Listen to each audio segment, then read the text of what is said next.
Hi అందరు ఎలా ఉన్నారండి? Welcome back to our channel అండి. అందరికీ ముందుగా ఓం నమ శివాయ. ఈరోజు మనం కాశీ క్షేత్ర విషయాల గురించి అయితే తెలిసేసుకుందాం ఫ్రెండ్స్.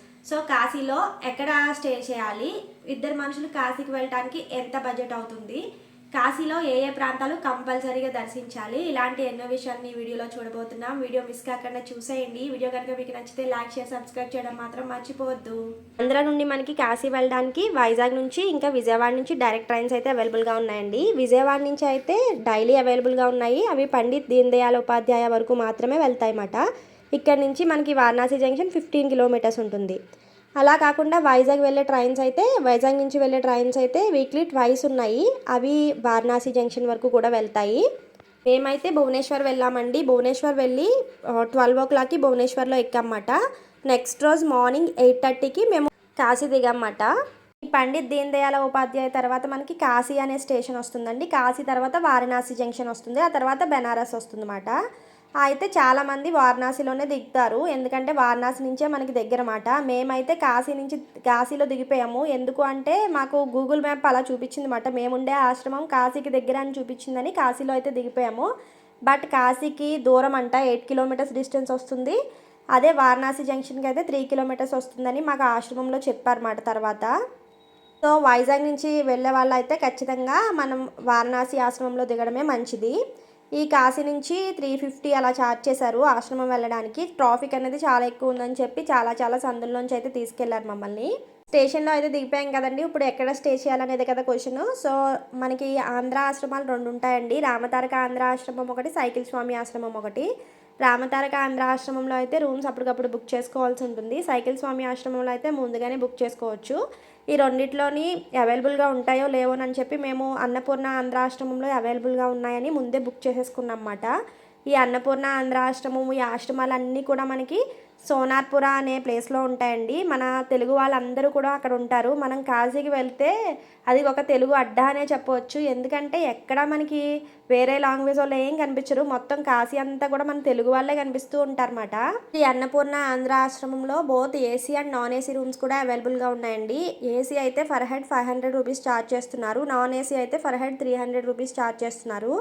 లోపల హీటర్ ఇలాంటి ఫెసిలిటీస్ ఏం లేవు. మ్యాక్సిమం గంగా స్నానం చేస్తారు కదా, అందుకే అనుకుంటా హీటర్ ఫెసిలిటీ అయితే లేదండి.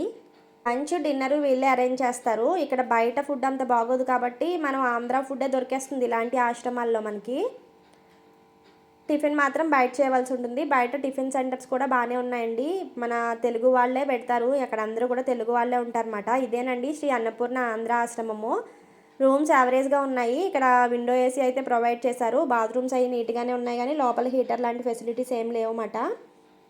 ఈ ఆశ్రమాల నుంచి మనకి కేదార్ ఘాట్ అయితే దగ్గరగా ఉంటుందండి. మీకు ఎవరైనా పంతులు కావాలన్నా, అస్థికలు కలపాలన్నా మనం ఇక్కడ పంతుల్ని మాట్లాడుకోవాల్సి ఉంటుంది. వీళ్ళే అరేంజ్ చేస్తారు పంతుల్ని.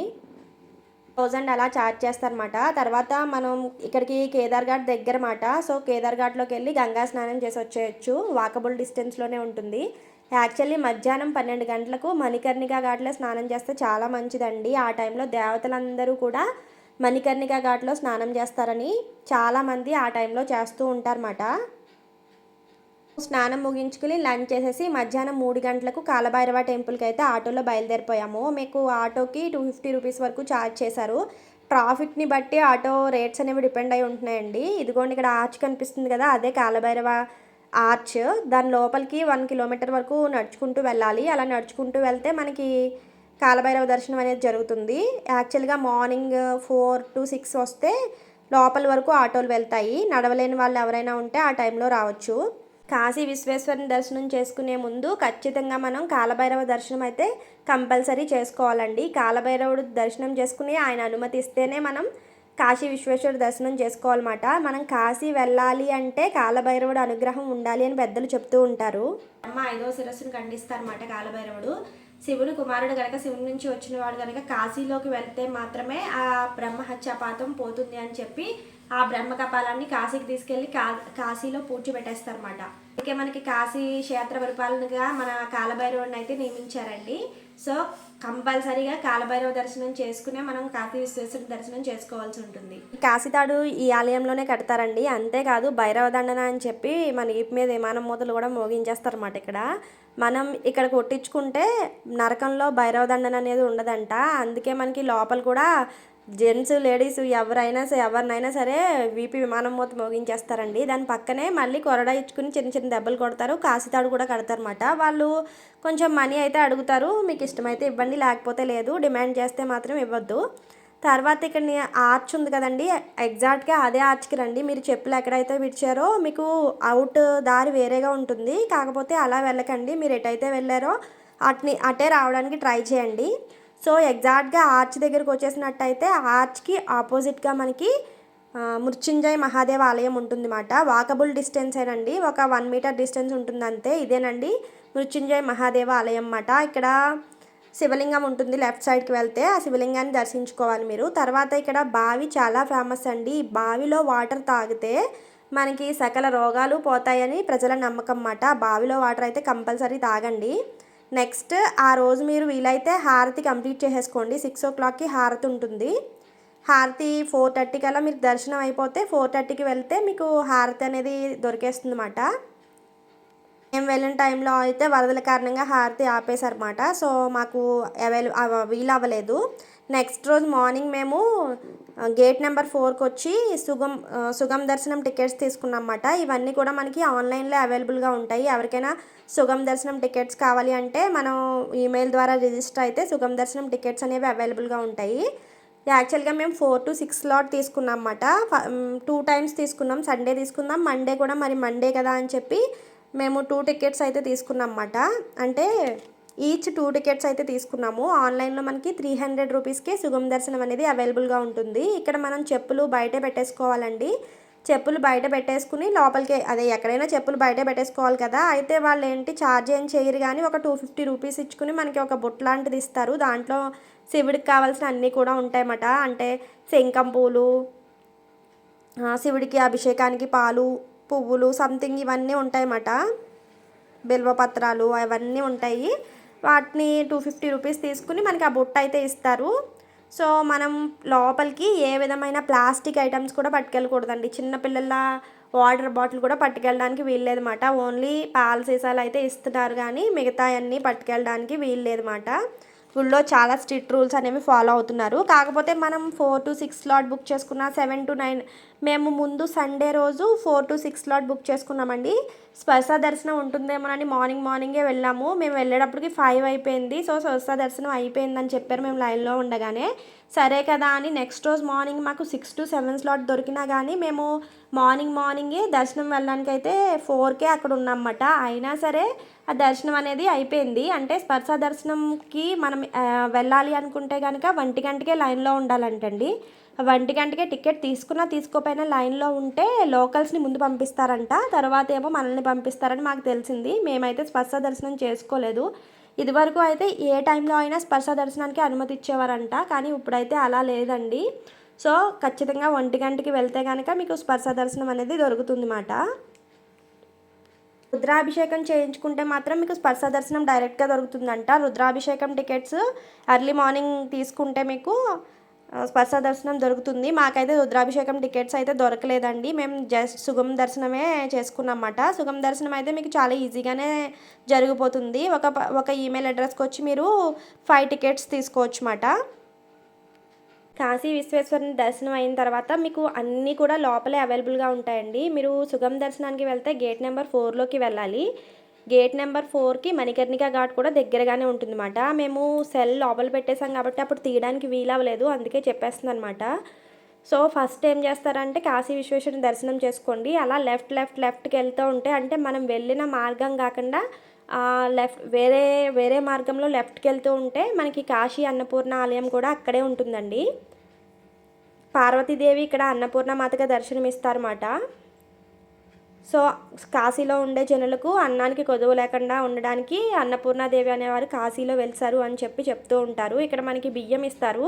ఆ బియ్యం కనుక తెచ్చుకుని మన ఇంట్లో పెట్టుకుంటే మనకు అన్న ప్రసాదాలకు ఇంట్లో అన్నానికి ఏ విధమైన లోటు ఉండదు అని చెప్తూ ఉంటారు. కాశీ విశ్వేశ్వరుని ఆలయం ఇక్కడ 12 జ్యోతిర్లింగాల్లో ఒకటి కదండి. అదేవిధంగా ఇక్కడ కాశీ విశాలాక్షి అమ్మవారి ఆలయం కూడా ఉంటుంది. అవన్నీ కూడా మనకి అలా వెళ్తూ ఉంటే జనులందరూ వెళ్తూ ఉంటారు. బోర్డులు కూడా తెలుగులోనే ఉంటాయండి మనకి. సో కాశీ విశాలాక్షి ఆలయం కూడా మనకి ఈజీగానే తెలిసిపోతుంది. కాశీ విశాలాక్షి ఆలయం ఇక్కడ అష్టాదశ మహాశక్తి పీఠాల్లో ఒకటండి. అమ్మవారి చెవుపోగులు ఇక్కడ పండి అని చెప్తూ ఉంటారు. సో అక్కడ కాశీ విశాలాక్షి దర్శనం కూడా చేసేసుకోవచ్చు. అదేవిధంగా సాక్షి గణపతి, దుండి గణపతి ఆలయాలన్నీ కూడా మనకి ఇక్కడే అవైలబుల్గా ఉంటాయండి. గేట్ నెంబర్ 1 నుంచి వెళ్తే మనకి సాక్షి గణపతి, దుండి గణపతి దర్శనాలు ముందుగా జరుగుతాయి. తర్వాత కాశీ విశ్వేశ్వరుని దర్శించుకోవచ్చు. కానీ మనం గేట్ నెంబర్ 4 నుంచి వెళ్ళాం కాబట్టి మనకి బ్యాక్ వెళ్తాం అన్నమాట. దుండి గణపతి అంటే మనకి కాశీ విశ్వేశ్వరుడు కాశీని వదిలి వెళ్ళిపోతే ఆయన తీసుకురావడానికి జ్యోతిష్కుని రూపంలో దుండి గణపతి వెళ్ళారంట. దుండి గణపతి తొండం మనకి లెఫ్ట్ సైడ్కి ఉండడం ఇక్కడ మనం గమనించవచ్చు అన్నమాట. అదేవిధంగా సాక్షి గణపతి ఏంటి అంటే మనం కాశీ వెళ్ళి వచ్చామనే దానికి సాక్షి గణపతి ఉంటారంట. సో సాక్షి గణపతిని కంపల్సరీ దర్శించుకోవాలి. గేట్ నెంబర్ 4లో కొంచెం ముందుకు వెళ్తే మనకి మణికర్ణిక ఘాట్ వస్తుందండి. ఆ మణికర్ణిక ఘాట్లో ఫేమస్ ఏంటి అంటే చక్ర పుష్కరిణి, త్రయంబకేశ్వరి ఆలయం, రత్నేశ్వర్ మహోదయ ఆలయం కూడా చాలా ఫేమస్ అండి.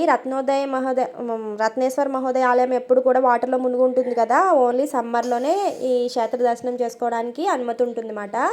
మణికర్ణిక ఘాట్ అనేది చాలా చాలా ఫేమస్ ఘాట్ అండి కాశీలో. ఎందుకు అంటే ఎప్పుడు కూడా శవదహనం జరుగుతూనే ఉంటుంది ఈ ఘాట్లో. మధ్యాహ్నం 12 గంటలకు దేవతలు వచ్చి స్నానం కూడా చేస్తారు. సో మణికర్ణిక ఘాట్ని అయితే కంపల్సరీ దర్శించుకోండి. మిగతా ఏ ఘాట్ దర్శించుకోకపోయినా పర్వాలేదు, కానీ మణికర్ణిక ఘాట్ అయితే దర్శించుకోవాలి. నెక్స్ట్ వచ్చేసి వారాహి అమ్మవారి ఆలయం అండి. వారాహి అమ్మవారి ఆలయం ఎప్పుడు కూడా అంటే ఈవిడి కాశీ గ్రామ దేవత మాట. ఎప్పుడు కూడా 7 to 9:30 మధ్యలోనే దీన్ని ఓపెన్ చేసి ఉంచుతారు వారాహి అమ్మవారి ఆలయాన్ని. కాశీ గ్రామ దేవతగా ఉండి ఈవిడ నైట్ అంతా కూడా కాశీ జనులను కాపాడుతుందంట. సో వారాహి అమ్మవారు టెంపుల్కి చాలా లైన్ అయితే ఉంటుంది. మన్మందిర్ ఘాట్ సమీపంలో ఉంటుందండి వారాహి అమ్మవారి ఆలయం. తెలుగులో మనకి రూట్ రాసి ఉంటుంది. మనం 4 to 6 స్లాట్లో బుక్ చేసుకున్నట్టయితే దర్శనం అయిపోయిన తర్వాత మనం వారాహి అమ్మవారి లైన్లోకి వెళ్ళిపోతే మంచిది. చాలా లైన్ కూడా ఉంటుందండి. పైగా అందరూ కూడా తెలుగు ప్రజలు ఎక్కువ ఉంటూ ఉంటారన్నమాట.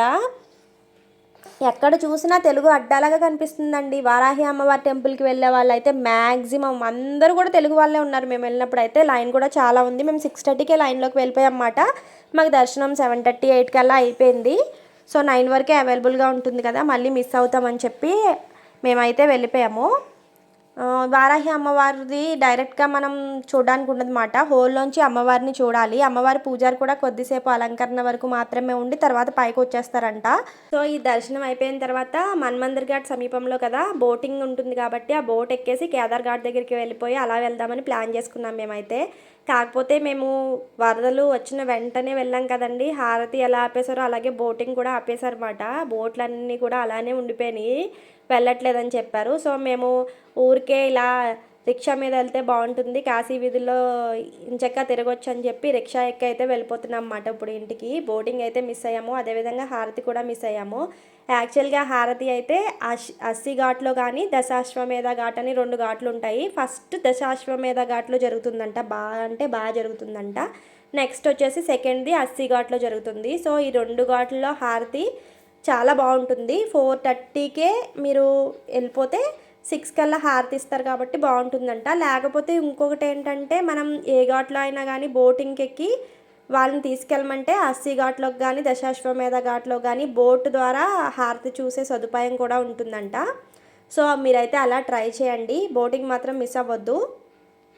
నుంచి మనం గుడికి వెళ్ళడానికి ఒక్కొక్కసారి ఒక్కోలా ఛార్జ్ చేస్తారన్నమాట. ఎర్లీ మార్నింగ్ అయితే మనిషికి వచ్చి 20 రూపీస్కే వచ్చేస్తారు.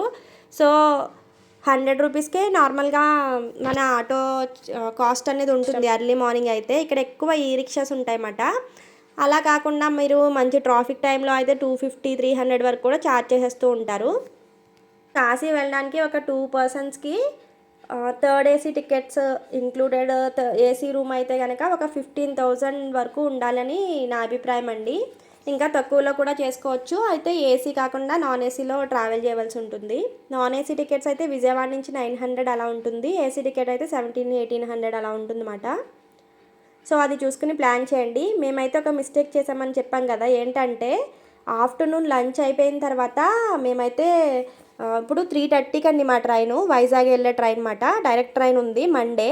సో మేము మండే మధ్యాహ్నం నుంచి అయితే స్టార్ట్ అయిపోయాము. అయితే 3:30కి ట్రైన్ అయితే మేము 2కే స్టార్ట్ అయ్యామండి. 2కే స్టార్ట్ అయ్యి అక్కడ టిఫిన్స్ అన్ని ప్యాక్ చేసేసుకున్నమాట. ఇక్కడ శ్రీనివాస హోటల్ అని ఆంధ్ర హోటల్స్ ఉంటాయి. వాళ్ళు టిఫిన్స్ అవి మనకి రెడీగా ఇస్తారన్నమాట.